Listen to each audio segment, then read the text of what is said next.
तो हेलो नमस्कार दोस्तों, मैं मुकेश और आप सभी का जी के क्लास में स्वागत करते हैं। और आज हम लोग बात करने वाले हैं मोस्ट इंपोर्टेंट क्वेश्चन के बारे में, जो कि एसएससी एमटीएस एग्जाम के लिए बहुत ही महत्वपूर्ण रहेगा।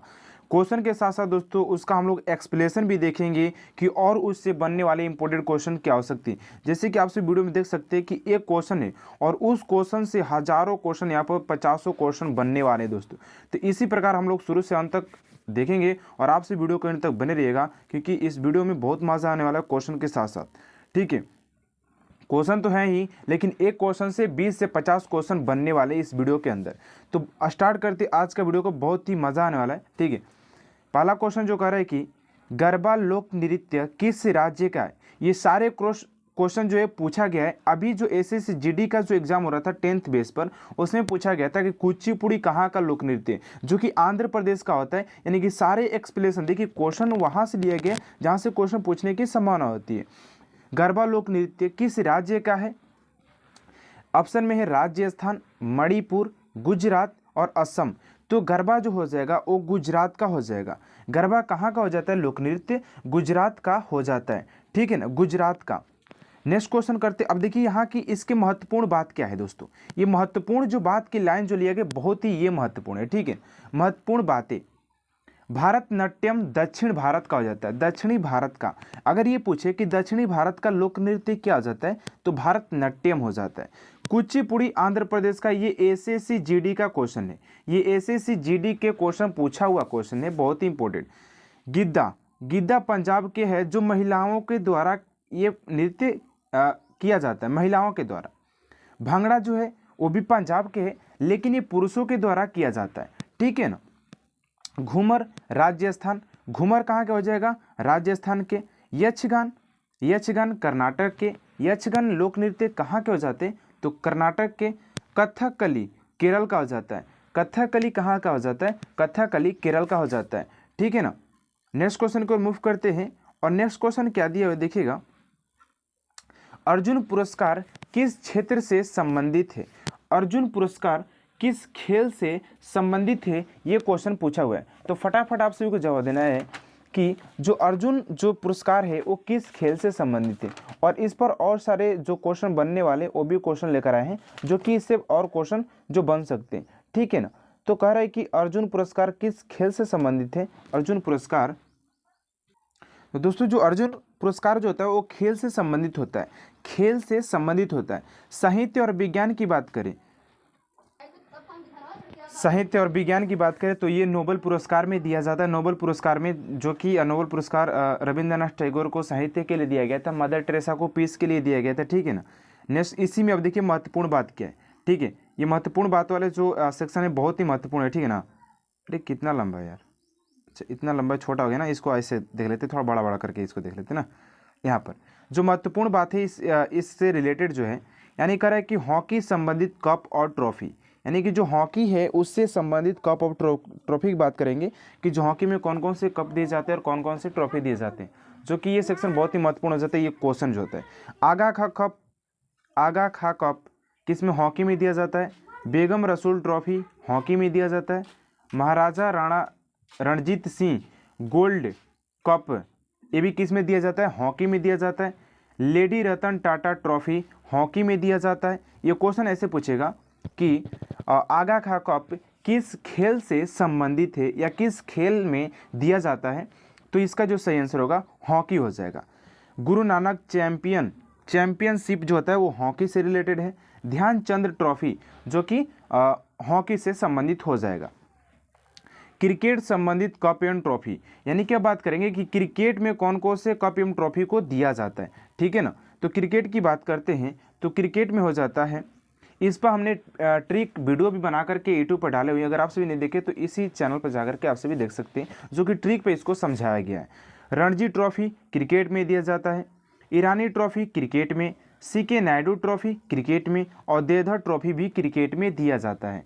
ठीक है, अब बात करते हैं तीसरा नंबर जो क्वेश्चन कर रहा है कि बांग्लादेश की संसद का क्या नाम है? बांग्लादेश के जो संसद है उसका क्या नाम है? जातीय संसद, पॉपुलस काउंसिल या राष्ट्रीय असेंबली या मजलिस। तो इसका जो सही आंसर होगा कि जो बांग्लादेश के जो संसद है, ये भी क्वेश्चन ऐसे पूछे जाते हैं, ठीक है ना कभी पूछ ही ले जाता है, जातीय संसद हो जाएगा। ठीक है, जो एसएससी और एमटीएस की बात, एसएससी एमटीएस की बात करें तो 10th बेस पर क्वेश्चन लेता है, एमटीएस वो 10th पर लेता है, तो ऐसे ऐसे प्रश्न ही पूछे जाते हैं, ठीक है ना। जैसे कि आप सभी जीडी में देखे होंगे क्वेश्चन जो था पूछा था वो किस लेवल पर क्वेश्चन पूछा था, उसी लेवल पर भी एसएससी एमटीएस भी क्वेश्चन उसको रखेगा, ठीक है ना।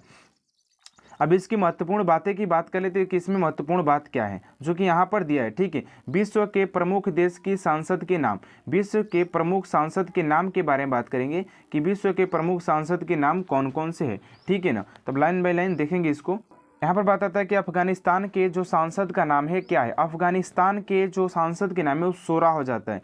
यूएसए के कांग्रेस, स्वीडन के रिक्सदाग, दक्षिण अफ्रीका के पार्लियामेंट, ब्रिटेन के पार्लियामेंट, यानी कि ऐसे क्वेश्चन आएगा कि अफगानिस्तान के संसद का नाम क्या है, ठीक है ना। तो उसका हो जाएगा 16, यूएसए के कांग्रेस, स्वीडन के रिक्सदाग, दक्षिण अफ्रीका के पार्लियामेंट, ब्रिटेन के पार्लियामेंट, इजराइल के नेसेंट, भारत का संसद कहते हैं, और नेपाल के राष्ट्रीय सभा कहते हैं, नेपाल के राष्ट्रीय सभा, और जापान के जायट कहते हैं, जापान क्या कहते हैं, जायट कहते हैं, ठीक है ना। Next question 4th number question क्या करें, 4 नंबर देखिएगा। नीली क्रांति संबंधित है, ये भी क्वेश्चन इंपॉर्टेंट है, क्रांति से भी क्वेश्चन पूछे जाते हैं, ठीक है ना। तो जो नीली क्रांति है संबंधित है, किससे संबंधित है, खदान उत्पादन से, या तिलहन, दूध, या मत्स्य उत्पादन से। तो इसमें पूछा है कि नीली जो क्रांति है वो किससे संबंधित है।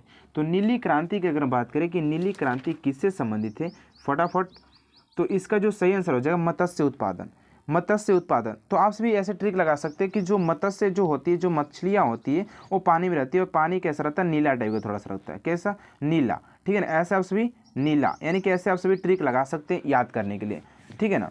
अब देखते हैं इसकी महत्वपूर्ण बात क्या है।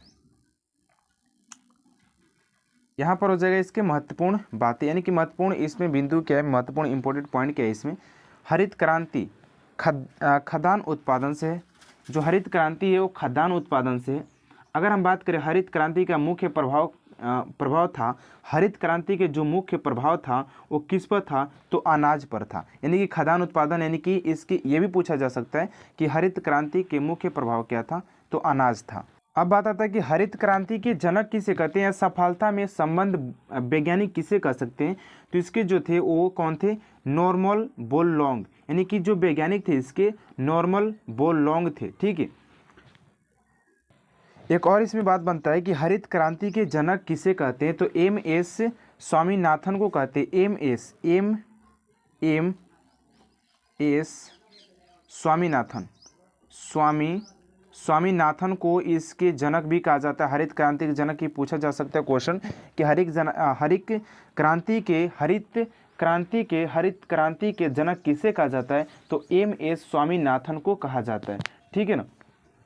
श्वेत क्रांति दूध से उत्पादन है, जो श्वेत क्रांति है आपका वो दूध से उत्पादन, दूध से संबंधित है कि इसमें जो श्वेत मतलब क्या, व्हाइट कलर ना, और व्हाइट कलर क्या होता है, दूध ही होता है। तो आप सभी ऐसे भी एक अनुमान लगा सकते हैं कि जो व्हाइट कलर वाला है वो दूध से संबंधित है। भूरी क्रांति उर्वरक से संबंधित है, भूरी क्रांति उर्वरक से संबंधित है। रजत क्रांति अंडा से। पीली क्रांति तिलहन, यानी कि जो तिलहन होता है, यानी कि तेल जो होता है वो हल्दी वल्दी जो होता है क्या होता है, पीला टाइप का होता है। तो आप सभी पीली क्रांति को रिलेट कर सकते हैं तिलहन से। लाल क्रांति टमाटर या मांस, यानी कि ये तो आसान तरीके से याद हो जाएगा कि जो लाल क्रांति होता है वो मांस या टमाटर से संबंधित होता है। गुलाबी क्रांति झींगा मछली उत्पादन, जो गुलाबी क्रांति जो चलाया गया था वो झींगा मछली उत्पादन के लिए चलाया गया था, ठीक है ना। बादामी क्रांति मसाला उत्पादन, बादामी क्रांति जो था वो मसाला उत्पादन से था। सुनहरी क्रांति फल उत्पादन से। अमृत क्रांति नदी जोड़ो परियोजना से था, अमृत क्रांति नदी जोड़ो परियोजना से था, ठीक है ना।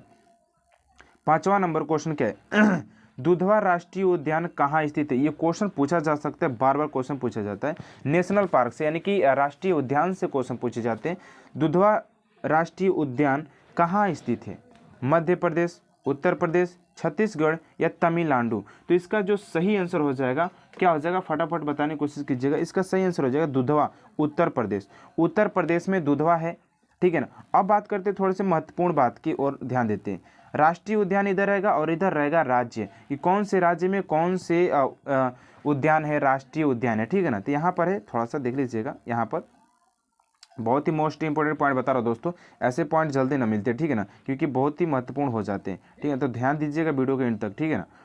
जो मानस राष्ट्रीय उद्यान जो है वो असम में हो जाएगा, असम के दिसपुर हो जाता है, ठीक है ना, असम के दिसपुर हो जाता है, ठीक है। मानस राष्ट्रीय उद्यान कहाँ पर है, असम के दिसपुर। काजीरंगा राष्ट्रीय उद्यान असम में, काजीरंगा नेशनल पार्क कहाँ पर है, असम में। गिर राष्ट्रीय उद्यान गुजरात में, गिर राष्ट्रीय उद्यान कहाँ पर है, गुजरात में। ये तो ये मिसप्रिंट हो गया ना, इसको छोड़ दीजिएगा। सिमलीपाल राष्ट्रीय उद्यान उड़ीसा में, उड़ीसा जिसका भुवनेश्वर होता है, ठीक है, उड़ीसा जिसका क्या होता है, भुवनेश्वर। तो चिल्का झील यहीं पर है, चिल्का झील कहाँ पर हो जाता है, उड़ीसा में, ठीक है ना। भीतरकनिका अभ्यारण्य, भीतरकनिका जो अभ्यारण्य है वो उड़ीसा में हो जाएगा, कहाँ पर, उड़ीसा में। दुधवा राष्ट्रीय उद्यान उत्तर प्रदेश, दुधवा राष्ट्रीय उद्यान उत्तर प्रदेश में हो जाएगा। Pin valley national park Himachal Pradesh, Pin valley national park Himachal Pradesh में हो जाएगा, ठीक है ना, Himachal Pradesh. Jim Corbett national park Uttarakhand, Jim Corbett national park Uttarakhand में हो जाता है। मरु अभ्यारण्य राजस्थान, मरु अभ्यारण्य कहाँ पर हो जाता है, राजस्थान में हो जाता है। 6 नंबर क्वेश्चन करें दोस्तों, लखनऊ किस नदी के तट पर स्थित है, लखनऊ किस नदी के तट पर स्थित है।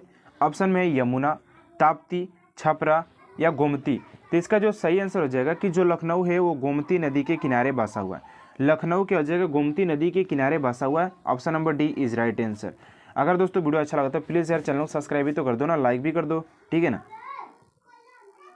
अब महत्वपूर्ण बात है इसकी, देखते हैं कि महत्वपूर्ण बात क्या है। यहाँ पर रहेगा नगर और इधर रहेगा नदी। अब फटाफट इसको सॉल्व करते हैं। अहमदाबाद साबरमती नदी के किनारे साबरमती, नासिक गोदावरी, कोलकाता हुगली, उज्जैन छिप्रा, छिप्रा है दोस्तों ना, यहाँ पर छिप्रा है, ये वाला प्रा है, छिप्रा है, ठीक है ना, मिसप्रिंट हो गया है। कि अहमदाबाद जो होता है साबरमती, अभी हमने बताया कि उज्जैन जो है वो छिप्रा नदी के किनारे है। गुवाहाटी की बात करें तो ब्रह्मपुत्र, गुवाहाटी की बात करें तो ब्रह्मपुत्र नदी किनारे। श्रीनगर झेलम नदी के किनारे, श्रीनगर जो है वो झेलम नदी। जबलपुर नर्मदा, जबलपुर नर्मदा, श्रीनगर झेलम नदी, श्रीनगर जो हो जाएगा झेलम नदी हो जाएगा। तिरुचिरापल्ली कावेरी, तिरुचिरापल्ली कावेरी नदी किनारे है। मुदेरे, बेंगआई, पणजी, मांडवी, कोटा, चंबल, बद्रीनाथ, अलकानंदा, पुणे, मुठा, सूरत, ताप्ती, अयोध्या, सरयू। अगर आप सभी इस पर एक ट्रिक वाला अगर वीडियो देखना चाहते हैं तो आप सभी हमारे यूट्यूब चैनल पर जाकर के वीडियो देख सकते हैं, जो कि प्लेलिस्ट में है ट्रिक वाले वीडियो में। इस पर इसको ट्रिक के द्वारा हमने समझाया कि आप सभी को 5 मिनट में याद हो जाएगा सारे चीज़, ठीक है ना। तो आप सभी जाकर देख सकते हो वहाँ पर। श्रीपट्टनम कावेरी, अजमेर लूनी, हैदराबाद मूसी नदी किनारे है, हैदराबाद में मेरी मौसी रहती है। ऐसे कुछ ट्रिक लगा रहे हैं ना, एकदम फनी ट्रिक लगा करके याद करवाए हैं कि आप सबको याद जल्द ही हो जाएगा, ठीक है ना। अब बात करते हैं नेक्स्ट क्वेश्चन, लोनार झील किस राज्य में स्थित है, लोनार झील किस राज्य में स्थित है। तो हो जाएगा दोस्तों, आप सभी को पता होगा कि लोनार जो झील है दोस्तों वो किस राज्य में है, ठीक है ना। अब देखिए यहाँ से वन लाइनर क्वेश्चन को स्टार्ट किए, क्योंकि दोस्तों यह थोड़ा वीडियो लंबा होने की चांस था, इसलिए मैंने क्या किया थोड़ा सा शॉर्ट बना दिया इसको। तो वन लाइनर क्वेश्चन लेकर आए, आपसे 20 क्वेश्चन टोटल रहेगा। सिंधु घाटी सभ्यता की खोज निकालने में जिन 2 भारतीयों का नाम जुड़ा है वो है दया साहनी एवं राखल दास बनर्जी, यानी कि दयाराम साहनी और राखल दास बनर्जी के सहयोग से सिंधु सभ्यता घाटी सभ्यता की खोज हुआ था, ठीक है ना। नेक्स्ट, आर्य का सबसे प्राचीनतम धर्म ग्रंथ कौन सा है, ऋग्वेद। कौन सा है, आर्य का सबसे प्राचीनतम धर्म ग्रंथ कौन सा है, तो वो है ऋग्वेद, ठीक है ना। गौतम बुद्ध के जन्म से संबंधित स्थल है तो लुम्बिनी। आप सभी को पता होगा इसके इनके घोड़ा का नाम क्या था, इनका जन्म कहाँ पर हुआ था, इनके पिता का नाम क्या था, इनके माता का, और इनके बेटा का नाम राहुल, पत्नी का नाम यशोधरा था, ठीक है ना। ये सारे बात आप सभी को एक एक पॉइंट को याद रखना है। रतौंधी किस विटामिन की कमी से होता है, तो विटामिन ए की कमी से रतौंधी होता है। अब क्वेश्चन ये है कि रतौंधी किस विटामिन की कमी से होता है, तो रतौंधी विटामिन ए की कमी से होता है। अब यहीं पे एक बात आता है कि आयोडीन की कमी से कौन सा रोग होता है, आयोडीन की कमी से कौन सा रोग होता है, तो गलगट होता है। आयोडीन की कमी से गलगट होता है। विटामिन B1 की कमी से बेरी, विटामिन B5 की कमी से बेप्राला होता है, और विटामिन डी की कमी से सूखा रोग, विटामिन ए की कमी से रतौंधी और इंसुलिन की कमी से मधुमेह रोग होता है, जो कि मोस्ट इंपोर्टेंट था भाई, ठीक है ना। पंचवर्षीय योजना का उद्देश्य क्या था, ये दोस्तों एसएससी का मोस्ट इंपोर्टेंट क्वेश्चन है, ठीक है ना, क्योंकि ये लिया गया है दोस्तों एसएससी के वेबसाइट से। पंचवर्षीय योजना का उद्देश्य क्या था, गरीबी दूर करना, ठीक है ना। नेक्स्ट है BCCI के अध्यक्ष, ये करंट अफेयर से रोजन बिनी हो जाएंगे, इसका करेक्ट आंसर रोजन बिनी। ये दोस्तों क्या था, करंट अफेयर्स के रूप में क्वेश्चन था कि इसके अध्यक्ष कौन है, ठीक है ना। BCCI के अध्यक्ष कौन है, तो रोजन बिनी हो जाएंगे। नेक्स्ट क्वेश्चन 14 नंबर, कोशिका में लवक कहाँ पाए जाते हैं, तो लवक पादप में पाए जाते हैं, लवक पादप में पाए जाते हैं। 15 नंबर, राउत लोक नृत्य किस राज्य का है, छत्तीसगढ़, जो कि ये करंट अफेयर्स के रूप में ये अभी जस्ट क्वेश्चन पूछा हुआ था, ठीक है ना। नेक्स्ट क्वेश्चन यहाँ पर है 16 नंबर, मौलिक कर्तव्यों की संशोधन के लिए संशोधन के तहत जोड़ा गया है, तो 42वें संशोधन के तहत इसको जोड़ा गया था, जो कि ये भी इंपॉर्टेंट क्वेश्चन है, 1-2 क्वेश्चन संविधान से पूछ ही लेता है, ठीक है ना।